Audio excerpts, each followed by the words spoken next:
And cool. Welcome back to the show. Welcome back to the podcaster. This is the Moviecaster podcaster. I have another podcast that's more about life and comedy and just lifestyle shit. And check it out in the description below.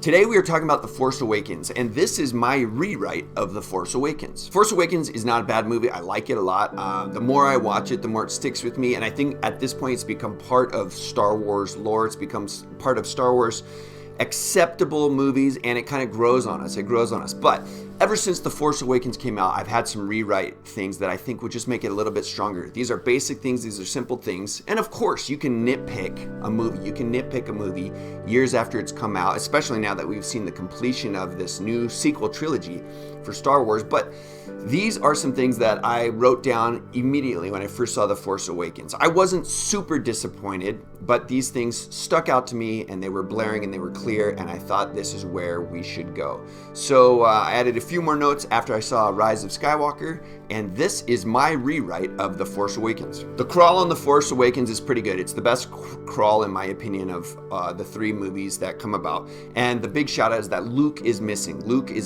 Where did he go? Everybody's looking for him. The good guys are looking for him. The bad guys are looking for him. People are scared. How are we going to find him? And they leave us with Poe being sent by Leia to get some information, potential clues on where Luke might be. And so this is all taking place on the planet of Jakku. This brings up one of the biggest story points that's important is Poe is meeting with Lor San Tekka, and they are going over the map to Skywalker. First of all, there needs to be a reason for the map. There needs to be a reason why Luke and Lor San Tekka have the map, and the map was leaked out. And it means that Luke is okay to be found. He is not that disturbed with being found. It's available. It's not for everybody, but it is available. Why he didn't leave it with Leia, he might have been trying to protect her. We could write some things into there in that way. But he is okay with being found, and so he leaves this map with Lor San Tekka. But this is where things get interesting. During Lor San Tekka and Poe's conversation on Jakku, Lor tells him about Luke. Lor tells him what he believes Luke is doing, what he believes Luke is after. He is searching for the first Jedi temple. He is looking for a better way. Luke is looking for a better way, and we'll get to a lot of that later on. But Lor San Tekka also tells Poe about Rey. He reveals this, and this is a plot point I think that should have been written into the story of The Force Awakens. That Rey has a purpose for being on Jakku, and it's not a big coincidence that everybody lands on Jakku, everyone escapes to Jakku, and it just happens to be that Rey and Lor San Tekka are there randomly. No, Lor San Tekka was commissioned by Luke and by the powers that be to keep an eye on Rey in the same way as Obi-Wan. This should have been clearly described in the film. Some people said it was behind the scenes, implied. This should be clearly described. And Lor San Tekka, after he gets done giving the map to Poe, after he gets done discussing this, he should say, there's one more thing. Luke and I know about this prodigy. Luke and I know about this strong girl who is connected to Palpatine. Go ahead and throw it out there. Go ahead and let us know that from the very beginning. It's Rey who has to deal with these emotions, who has to come to her story arc. But letting the audience know this up front is actually a great tactic. It is not a big reveal that's going to ruin things for us. It's actually going to make us more on the edge. How is this going to play out? How is she going to deal with her feelings? This is a great piece of writing that people often are afraid of. So Lor San Tekka tells Poe that he has been watching and protecting and caring for and guiding in a way. And Rey knows Lor San Tekka in a arm's distance way. But he has been there, and it's no accident that she is on Jakku, and it's no accident that he is watching her, and it's no accident that everything is getting connected right now. Too many coincidences in The Force Awakens, and I'm not down with it. Let's add some of this writing here. And so, at the same time, just like in The Force Awakens, Kylo Ren, the Stormtroopers, and Finn, they come down and they slaughter the city, and they kill Lor San Tekka, and Poe is just kind of escaping at the last minute. And as he heard these things from Lor San Tekka, he kind of blows it off. He's not really into the Jedi. He's not really into the Force. Him hearing about a Force-sensitive girl. Blah, blah, blah. I just want the map to Skywalker. I have orders. I'm a soldier. I have orders from Leia. Just get me the information. But as he's fleeing at the last minute with the BB-8, it occurs to him, oh, okay, I got to get out of here. The ship is busted. You go and find Rey. Find this Rey that Lor San Tekka. Find her. I know you can find her, BB-8. She will help us. And he just kind of in a last-ditch effort sends that. Because one of the big flaws in the Force Awakens writing was that Rey and BB-8 just happened to meet. Rey and Finn just happened to meet. Poe and Finn just happened to meet. All of these coincidences start kicking together. And I know that is a Star Wars thing. Coincidence is a Star Wars thing. But with a little extra writing, I think we could help it. So BB-8 now has a mission to go into the desert and find Rey, this person that perhaps could help them. Lor San Tekka has already given his seal of approval to Poe. He's already given his seal of approval about Luke Skywalker, and now his seal of approval about Rey. So our story is set with this large, beautiful exposition about Force-sensitive people who are good and who are useful. And now we as an audience know we should be chasing them. We should be chasing Luke, and we should be chasing Rey. And BB-8 now has a mission, and he's going to go find Rey instead of them happenstance coming across each other. So then we go through all the Rey stuff, and to me, one of the strongest writing points in The Force Awakens is just getting to see Rey's day-to-day life. So I don't want to mess with that at all. I would even add a little bit more. I think the extension of that doesn't hurt the movie at all. Show us a little bit more. Show us what she goes through. Show her attempting to pop into a cantina one day. Show her going through all the different things that a orphan survivor on a planet would go through. I wouldn't mess with that too much. I love it. I think that's a great part of The Force Awakens. So BB-8 is sent to find Rey, and he does. Poe gets captured. Finn goes through his crisis. The one thing I will add to this is Poe is captured by Kylo Ren and he's interrogated, and this is a moment where Kylo Ren pulls all this information from Poe that Lor San Tekka. There is a Force-sensitive girl. She's connected to Palpatine. There is Luke Skywalker. He's doing a good thing. He's out looking for something. The quote is a better way. And so Kylo gets all of this downloaded in his interrogation of Poe, and now he's filled with much more information about the Force, about Palpatine, about Vader. Tons more things are coming to the surface for him, so this charges him as a character and gives him more motivation. The second thing is, I would add a scene where Finn has his disillusionment with the Empire, and he is in the barracks, he is in the mess hall with other stormtroopers, and he's freaking out. And it's with other stormtroopers, and some of them sympathize with him a little bit, and some of them bully him. But we get to see some of that stormtrooper life. One of the strongest writing points that wasn't developed in the sequel trilogy was that Finn was a ex-stormtrooper. This is so big. This has never been done in Star Wars before. We need more information about it, more touching pieces about this. Let's see some of this. And maybe even Finn tries to get some people to defect with him and try to leave with him. And they tell him he's crazy and they tell him he's foolish. And then you also hear from some stormtroopers how it's a better life, how the Empire has done a good thing. And we get a little bit of that debate and that tension, and we get to see that some people have been robbed as children, some people have joined up into the Empire, and some people believe in the cause and some people hate it. And let's see a little bit more of that fraternity of stormtroopers and Finn trying to convince them. We get to the place where Finn and Poe escape, and they make their way back to Jakku, of course. Now, when we get there, a big story change here that I think is so important. Finn and Poe, they can crash land, they can land, that's fine, it doesn't really matter, but they stay together. We'll have Poe be a little bit injured, so he's, just like he is in the Rise of Skywalker, he injures his arm or he has a minor injury, so it slows him down a little bit, takes away a little bit of his bravado, and Finn kind of has to step up and hold him and guide him and be the leader a little bit more.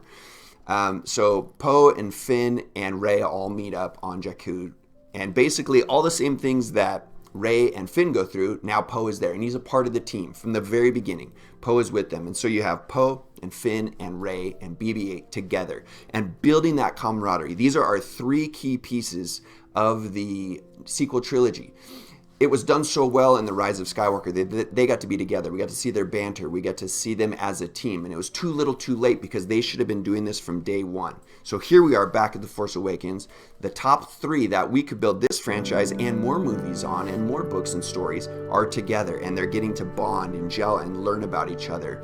And from the very beginning, I think it's important that Finn and Poe let Rey know that he is an ex-Stormtrooper. He doesn't have to pretend to be resistance. The key to writing this character arc is that he goes through a cowardly moment. Finn wants to leave. He wants to bail out. He just wants to get away from it all. He's not sure he wants to be a hero with the Resistance. It's no problem that Rey learns that he is an ex-Stormtrooper. As a matter of fact, that's amazing. That's a beautiful thing. There's no shame in it. Poe already knows the story. Let that come out and let's dig more into that. Let's talk more about Stormtroopers. Let's make that a bigger deal. One side note and a rewrite for The Rise of Skywalker. I thought Finn, when they are just mowing down Stormtroopers in the Star Destroyers with perfect accuracy and perfect aim, I thought Finn should have had a moment where he pulls back with his squad and says, guys, can we put them on stun? Can we put our blasters on stun for these guys, just for these guys? And an emotional moment where he's using the stun setting, which is famous in Star Wars, to take out the Stormtroopers instead of killing them all. It's a little bit bad writing to see that Finn has small sympathy for these brainwashed Stormtroopers. Put it on stun. That's just a great little side point. Build up that storyline of that ex-Stormtrooper. It's such a key piece of writing. It's one of my favorite parts of The Force Awakens. So now we have the 3 of them down on Jakku, and BB-8's with them, and they are going to plan their escape. The First Order comes back to Jakku. There's a space battle and a desert battle. They get the Falcon. And instead of spending all that time on the desert and having a desert chase scene, I have written it where they go up into space, and there's a big spaceport outside of Jakku. One of the writing plot holes in The Force Awakens is that they just speed off. The Falcon just speeds off, and yet the whole First Order battalion that's outside the fleet, that's outside of Jakku, just lets them slide by.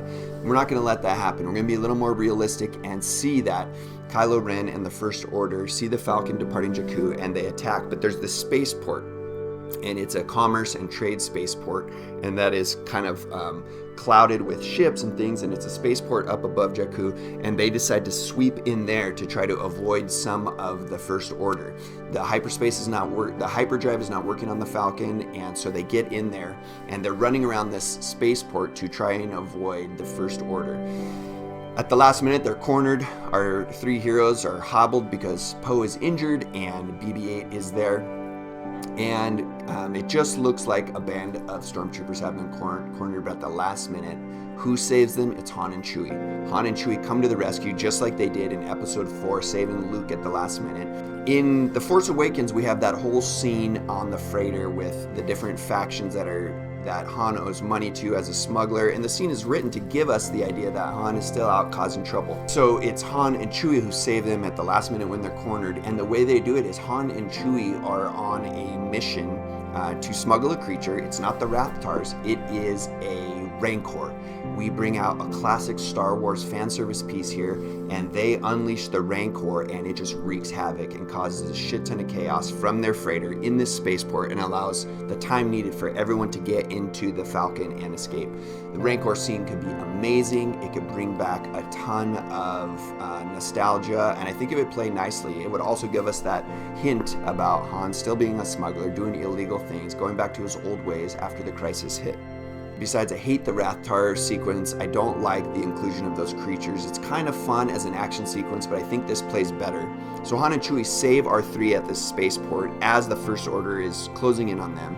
They get to the Falcon. They hold off the troopers in just enough time for Han and Rey to fix the hyperdrive, and our heroes blast off. And so now we have Han, Chewie, Poe, Finn, Rey, BB-8, all together on the Falcon. And this is the part of the movie where we get our exposition. Now we're aboard the Falcon with our squad, and this is where all of the dialogue from The Force Awakens comes up. But remember, Poe is here now, and Han and Poe and BB-8 all know each other. Even though Han is disenfranchised and he has kind of given up the nobility of being a general in the Resistance and fighting and being with Leia, he knows these people, and he knows Poe, and Poe knows him because he's popped around here and there. Poe has seen him. He's connected with Leia a little bit here and there in the past. Sometimes Han tries to get her back and seduce her back, and she's like, I have a noble profession. You're out doing your bullshit. So they know each other. We're going to write that in, that Poe and Han know each other, and they both know how to get back to the Resistance. One of the things that drives a little bit of the plot in The Force Awakens is that they have to go to Maz Kanata's to try to get help to get back to the Resistance and figure out what's... I don't think that's realistic. I think Han knows where the Resistance is. He's always, even though he's not with Leia, he's aware. He's a smuggler. He's smart. He hears things. He knows things. He knows where they're at. Poe knows where they're at. So that's not the issue. That's not an issue that drives our plot at all. They know how to get back. But aboard the Millennium Falcon, while they have escaped the First Order, this is where we get our big exposition piece. And Han tells everyone about Luke. And Poe knows about Luke. He was sent to find Luke. And this piece of exposition comes from Lore Santeca connecting with Poe. It comes from Han's knowledge. It comes from legends that Finn and Rey have heard. And basically, we as the audience are given this. Luke was off planet, and his students went through a rebellion, and there were murders. And this is the whole Kylo Ren rebellion piece. So Luke was off planet, and he comes back to find the chaos, and he just barely saves a handful of the students. He saves 5 of them, and the rest are murdered, and Kylo Ren, as he's seduced by Snoke, leaves. And Han explains this story, and it puts Luke in a little bit better light. It puts him less in the perpetrator light and more of the victim light. But still, Luke says there's got to be a better way. And this is what Lore Santeca told us at the beginning of the movie. There's got to be a better way. So Luke, knowing that there's a conflict, knowing that Snoke is out there, knowing that there is a battle, knowing that Leia has chosen to fight, thinks that he's doing a better good by going to find a better way of the Force, a better way of the Jedi. And the big reveal at the end of the movie, we'll get to that in a minute. And so now they're saying, okay, so Luke had a purpose. Luke was out there doing this. Luke went this way, and he went to explore. And there's all these good people who believe that he's doing the right thing. Even though Han is a little disinterested in this war, he knows, and he'll say this to the kids on the ship right now, but I know Luke, and he wouldn't just leave his friends. He wouldn't just leave his friends. And we need that, and I think that needs to come into the character of Luke, and that needs to be a part there. So that's the exposition piece, that emotional piece about the Jedi and the Force being real. That all happens here, and our characters connect, and they get on the same page. And we find out that Luke was doing something to find a better way, sacrificing his part in the war right now to go out and maybe do something that in the long run could help even more, making the greater good, even betraying his sister a little bit in saying, I can't be with you right now, even as much as he wants to. But Han says, I know him, and I don't know many things, and I fucked up, but this is a guy we can trust, and it's worth it if we try to find him. So the crew comes up with the plan. Poe says, we got to get to the Resistance. And they call Leia, and they have Leia on the hologram on the Millennium Falcon while they are all together there. And it's an emotional moment between Han and Leia. He sees her, and you just see it in his face. And Chewie gets a quick shot, and she sees him, and we just get a quick eye contact. But she knows that there's work to be done, and she's like, Poe, thank you guys. I have a quick mission. On your way back here, I need you to stop one place. We have information about the First Order, and I need you to stop one place. And Han and her have the exchange. She doesn't really remark or say anything to him, but it's just emotional. We get the Leia theme coming up in her hologram, and it shuts down, and the crew decides what they're going to do. Okay, let's do this stop for Leia. Finn and Rey are like, okay, we're along for the ride, and we don't get the reveal of it until the Falcon comes back into shot out of hyperspace, and Leia has commissioned them to make one quick stop. Where? At Cloud City. Now, this is one of my biggest changes to the Force Awakens script. Cloud City is such an important place in the pantheon of Star Wars locations for a number of reasons, but this is where the Millennium Falcon lands, and Leia has a mission for Poe before they get back to the Resistance base. Now, at Cloud City, you can get a lot of those things that you had in The Force Awakens. You can get a great cantina scene for Star Wars fan service, as well as characters sitting and connecting, having a moment of leisure, having drinks, seeing their personalities. We get to write their stories. We get to hear a little bit more from Finn about being a stormtrooper and what the fuck happened to him and what he knows about his past. And Rey speaking a little bit about her past. And Poe, he's going to be a little more businesslike because he has a meeting here. And so he is meeting with some people who want to join the Resistance. This is the mission that Leia gave him. And so he's going to meet with them. And they have information about the First Order. It turns out the information is that the First Order is going to launch a major ambush attack on the Republic at Hosnian Prime. And it's not with Starkiller Base. I'm erasing Starkiller Base from this entire story. And it's just they're bringing a big fleet. Star Destroyers, Bravado, a space battle, and they're going to try to wipe out the Republic fleet at Hosnian Prime. Now remember, in this universe, you have the Republic and the Resistance, kind of two different factions of the good guys taking place that have political differences and ideological differences. And so Leia got a tip on this. Poe meets with these people at Cloud City who want to join the Resistance and give this information that they know the First Order is going to attack Hosnian Prime Republic very soon. And so Poe's working with them. They can come along for the ride if we want. While we're at Cloud City, we can get a great cameo from Lando. He can show up. We can have a connection. There's a number of ways we can write him in. I think he should be the character instead of Maz Kanata. He should be the character that brings a little heart, brings a little warmth, and brings a little guidance for all of our characters. He did a great job in The Rise of Skywalker. I thought his acting was great and his performance was right there. He can encourage Han, like, what the fuck are you doing, dude? What are you doing? He can tell Rey, like, I knew these people that you're with. I knew Luke. I knew what this was. Be strong. Continue on. Go find them. It's a good path. He can encourage Poe. Okay, buddy, I know you're wounded right now, but Leia's great. Stick with her. Let's go. Rise up. Be a leader. Lando can be that Maz Kanata character. I'm striking Maz Kanata from the entire story. Don't need her. It's one of my least favorite characters, and I don't think it was helpful to the storyline. So we're on Cloud City is our kind of Maz Kanata Island moment, and it's a big switch. It's a big storyline switch. Meanwhile, Kylo Ren is on his way to Cloud City. He has tracked them, and they are all going to meet up for a big battle.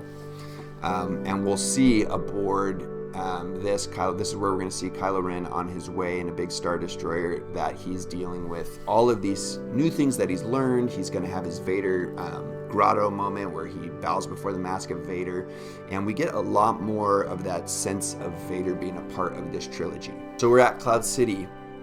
Poe is having his meeting, Lando's encouraging Han, Chewie's doing his thing, BB-8's doing his thing, and Rey has a moment where she kind of walks out to one of the balconies. This is overlooking the horizon and the sunset, classic Star Wars moment, and the theme hits. And this is where, just like in Maz Kanata, she's drawn to the basement, and she gets drawn down to a maintenance engineer shaft where she finds Luke Skywalker's lightsaber from his cut hand. Now this is such a better, cleaner writing thing. We never find out how Maz Kanata in The Force Awakens had Anakin's lightsaber, had the classic blue lightsaber.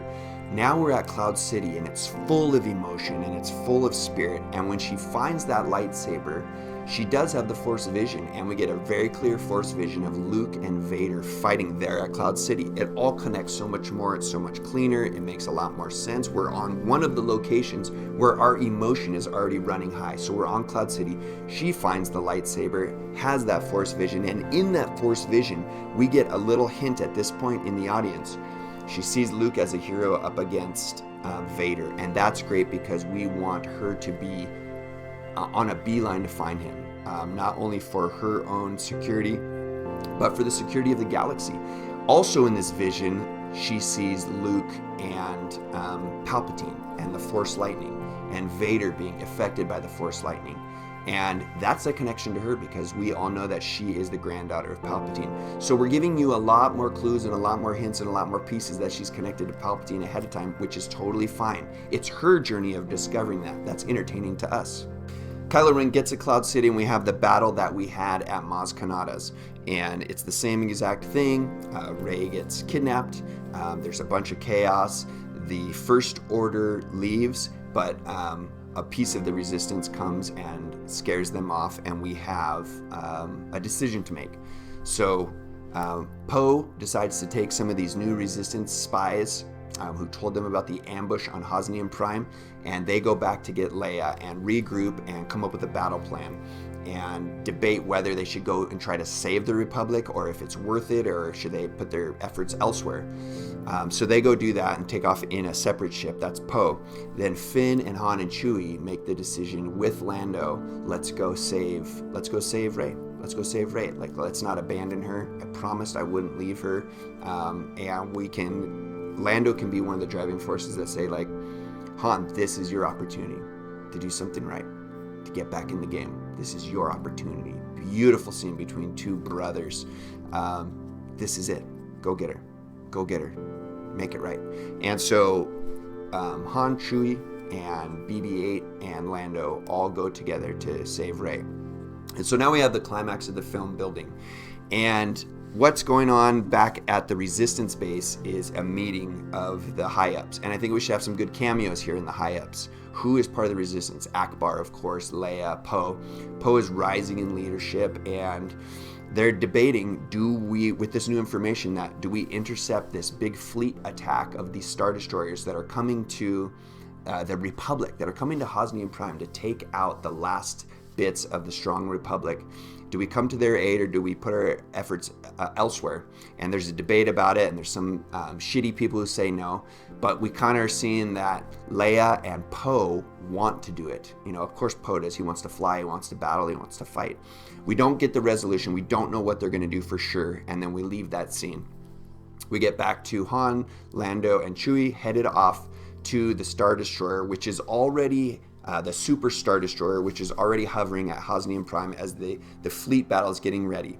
And so this huge First Order fleet is hovering outside of Hosnian Prime, the Republic, and the list of demands are being made. Surrender to us now. Here is what you will get. Join us. We will take your soldiers. There will be a draft. And then we hear from the Republic. We get some Republic leaders going back and forth and saying, we will never bow to your demands. And there's a warning, and the fleet of the Republic, because there is a little fleet, is getting ready, and this big battle is about to build up. Meanwhile, Han and Chewie and Lando sneak aboard the Super Star Destroyer. We already have Rey escaping. This happened in The Force Awakens as well. Rey has already escaped. She is running around after her interrogation with Kylo Ren, which could be a very connective moment. She is running around, and that's the beautiful spot. I love that writing in The Force Awakens, where the heroes come to rescue her, but she's already escaped. And as a matter of fact, she's going to end up rescuing everybody else. So she's escaped. She's running around this massive Star Destroyer. Our heroes are looking for her, and we have the Han and Kylo moment. And this Han and Kylo moment is very important because I'm making a major writing shift here. We'll have them have their discussion, but instead of Kylo stabbing him with the lightsaber, Kylo gets him into a force choke. And really, it's emotional, and he's got him pinned up against the wall in a force choke, and he's tearing up, and he doesn't know if he can quite crack his throat. You can tell that Han is in great pain, and he's crying out for his son, don't, please.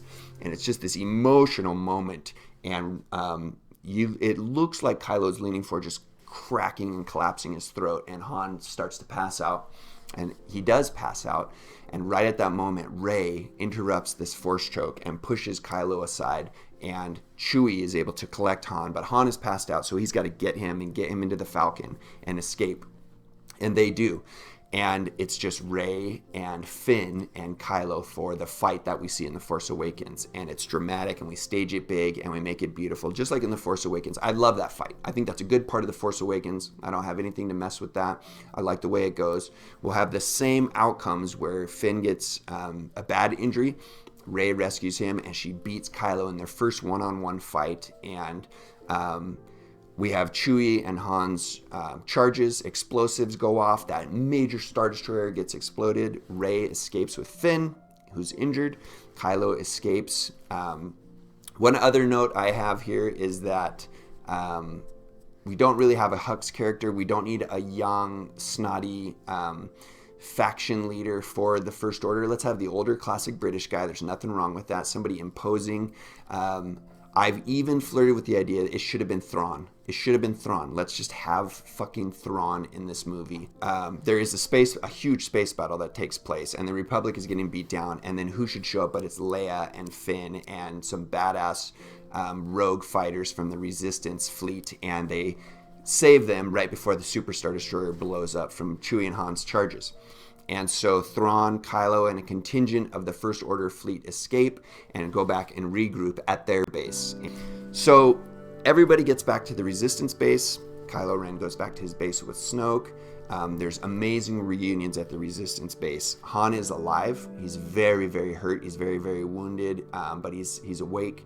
And him and Leia have the most beautiful, touching moment. I think it could be so special. Chewie is there. Poe is there. There's some celebration from the heroes. There's also Leia knows that she now has to go and have more discussions with the Republic. What do we do now? But they trust her now, and they see that her way might have been the right way. And so she's got to deal with that, and we see her in discussions with them. Chewie's taking care of Han. Leia is there. Poe and Rey are there. And this group gets together, and now we have all the complete pieces to the Skywalker map. And they decide to go, and they're going to send a good group to go with him. So it's going to be Finn is injured, so he's staying behind. It's going to be Han, Chewie, Rey, all who go to get Luke. Han is kind of getting a little bit back into this fight. He survives this movie, and he's like, I'll go with you. I'll go with you. I'll go on the Falcon with you. Let's go find Luke. And so they go. As they blast off, we have Kylo Ren's ending to this movie, and he gets before Snoke. He's wounded. He's been beaten by this girl, and Snoke berates him, but says, we're going to complete your training. And this is where we get a hint that Snoke is Palpatine. We're going to complete your training in the dark side. And we can see maybe a little bit of it in the eyes. We can see it in the way he talks. I think there should be a quick voice inflection where Palpatine's voice comes through Snoke, but we get a very clear piece that this was a clone of Palpatine, and this was the first beta test version of Palpatine, and we as the audience need to be let in on that at that point. And so that's all taken care of. The First Order is licking its wounds. We know Palpatine is in the outer realms, and he's still the puppet master, and we get a little hint about that. Then we get to the final of the movie, and we're at the island of Ahch-To. It's Chewie, and it's Rey, and it's Han, and they find Luke. And Luke says, I have something to show you. And he's very kind, and he's very welcoming. And he takes them up to the Jedi Temple. And up on the wall, instead of down on the pool, on the floor, up on the wall is a huge, beautiful, rocky, carved mural of the Gray Jedi, the Prime Jedi, the Jedi that represents the light and the dark. And Luke is wearing a big black robe, just classic Jedi.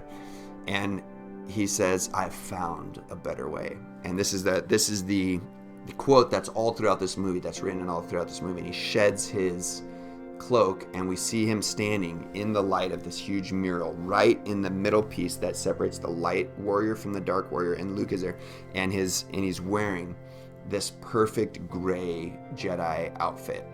He's got gray beard, gray hair, gray Jedi robes, and he's excited. And he's excited to tell his new friend Rey, who he knows about, and his old buddy Han, what he's learned and how he's learned from mistakes and how he can go forward. And it's really key, and he doesn't expound upon this, that happens in the next movie, but it's really key that we get the feeling that he's excited. His goal is accomplished. Here we are at this ancient Jedi temple, and Luke is saying, I have found the Gray Jedi. I've embraced the dark side, and I've embraced the light, and I've found the middle ground, and that has been a missing piece for the Jedi. And we end the movie there with Luke as the Gray Jedi. I have found a better way. And we can explore that a lot more in The Last Jedi. Those are some of my writing changes that I think would have made a cleaner Force Awakens and set the trilogy on a better arc. Keep an eye on my videos here, because I will have my rewrite of The Last Jedi based on this rewrite. If you guys are excited about this, let me know about it, and we'll catch you next time on Movie Caster.